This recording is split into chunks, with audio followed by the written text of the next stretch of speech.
Hey everybody, JC here with another TNI toy review, and today's review is in association with MarvelousNews.com, your #1 news source for everything Marvel. And today we're going to take a look at the new Marvel Infinite Series Red She-Hulk figure.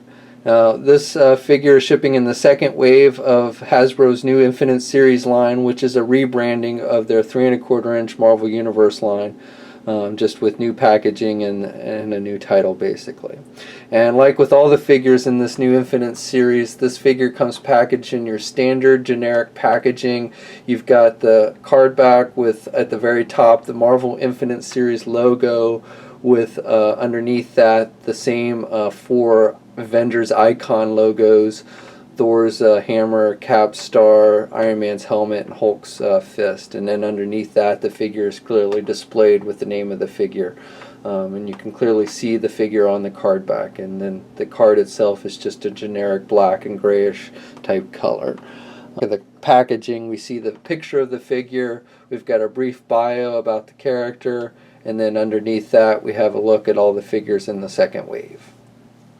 Okay, so let's get this figure open and take a look at what's inside. Before we get to the Red She-Hulk figure, I just wanted to touch back on this Death's Head figure that's also shipping in the second wave. We looked at it the other day, but it's come to my attention that one of the features of the figure slipped past me in the review of this figure. So I just wanted to go over it real quick. One of the features that this figure has, and I guess this is something he does in the comic books, as I said in my review of that figure, I'm only vaguely familiar with Death's Head, so I've never actually seen him do this, but it is apparently something he does in the comic. But anyway, basically you can remove his hands, and you can take both of them off and they just pop off, and then you can take his weapons and you can stick them in the holes where his hands were. So basically it looks like, you know, the weapons are an extension of his arms, and since he's a robot and everything, yeah, it kind of makes sense. So I personally think the weapons look better with him just holding them, but still I think it's kind of a cool feature that they've added, since it is something he does in the comic books. And I just wanted to point that out since I missed it in my initial review of the figure. Okay, so now with the Red She-Hulk figure, here's a look at it outside of the packaging. And if you own the green She-Hulk figure that Hasbro released in the Marvel Universe line, then you basically know exactly what you're getting with this figure, because it's basically the same sculpt, just repainted to look like the Red She-Hulk. But you can see here's a comparison. You can see, you know, head, body, everything is basically the same. It's just, again, repainted with a different costume, and the hair is painted differently, but it is the same sculpt, same hair, everything. So if you own this green She-Hulk figure, you know what to expect with this red one. Now, overall, I think the figure looks pretty good. You know, you've got the red striping and the black hair. Her eyes are all white as opposed to She-Hulk's, which actually had some pupils in hers on her face. But on this one, it's just her eyes are just white, and then she's got the black lipstick on. And then they've painted her in the outfit that I believe you see her basically wearing when she took over She-Hulk's comic book, and it became the Red She-Hulk comic for a little while.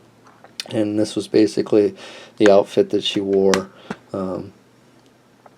in that comic. She's got this belt, which is a separate piece. It's not removable or anything, but it is a separate piece on the figure, so it hangs loosely around her waist. And then, like I said, it's the same hair as that you see on the green She-Hulk, only it's painted black. She's got the white stripes, like you see on the outfit, like you see in the comics, and she's got the zipper painted on the front, showing a little more cleavage than like the green She-Hulk figure did. Okay, so like with the green She-Hulk, she stands at just about 4¼ inches tall. She's actually, for a female figure, she's actually pretty tall. Here she is next to the Marvel Universe Captain Marvel figure, and you can see that she's definitely taller than Captain Marvel. So she's definitely a taller figure for the female line. Now here she is next to the Red Hulk, and you can see that Red Hulk is a little bit taller than Here she is next to the one of the Incredible Hulk figures released in the Marvel Universe line, and again, you can see that Hulk is definitely bigger than she is, which is about right. She's tall for a female, but she's obviously not as tall as the Hulks. And then here she is next to the Marvel Infinite Series Hulk that was released in Wave 1. And just for one more comparison, here she is next to the Marvel Legends 6-inch Red She-Hulk figure, and you can see that this Marvel Universe one is significantly different looking. It's not just a shrunken down version of the Marvel Legends one that was previously released by Hasbro. For articulation, again, if you have that green She-Hulk figure, you know what to expect with this figure, but we'll go over it real quick. She can turn her head left and right. She has a hinge on her neck, so she can look down really good. She can't really look back because of the hair, unfortunately. Now, one thing I do want to point out is the paint on the hinge on her neck is a little bit darker red than the rest of the body, so it does, when you have her kind of looking up or straight out, that hinge kind of shows off just because there's a little bit of discoloration between the reds there.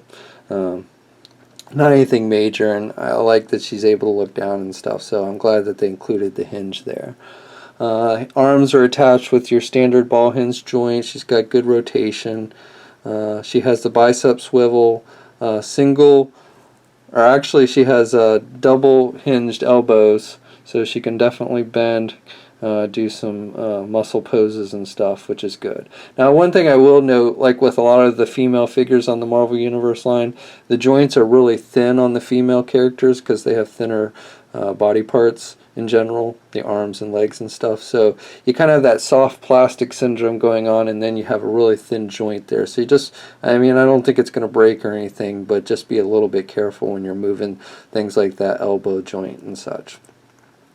She's got the midsection joint, so she can rotate, has a little bit of up and down movement there.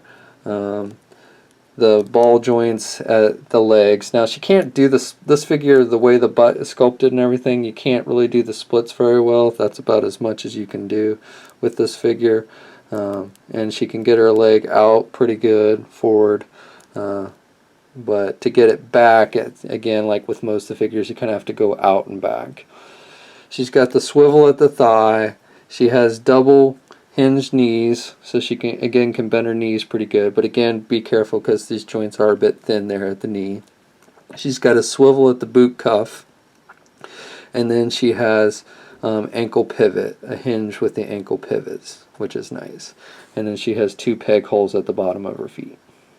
Overall, I think this is a pretty good figure. You know, nothing, like I said, if you have the green She-Hulk, then you know what you're getting with this figure because it's a reuse of that mold. But the articulation is decent. I think they've managed to capture the look of the Red She-Hulk pretty nicely with this figure. And I think the scale is decent. So even though it is just a reuse of a previous mold, I think, you know, they do a good job with this figure. Especially if you want to, you know, kind of round out your Hulk family of figures, then I think you'll definitely want to pick this one up. So this figure, along with the rest of the figures in the second wave, are starting to hit online e-tailers now. Should probably start hitting physical stores soon. So you want to start checking for it if you want to pick it up. And that's my review. We'll continue our look at the Wave 2 of Infinite Series figures in the coming days, so be sure to check back for that. And until next time, I'll check you later.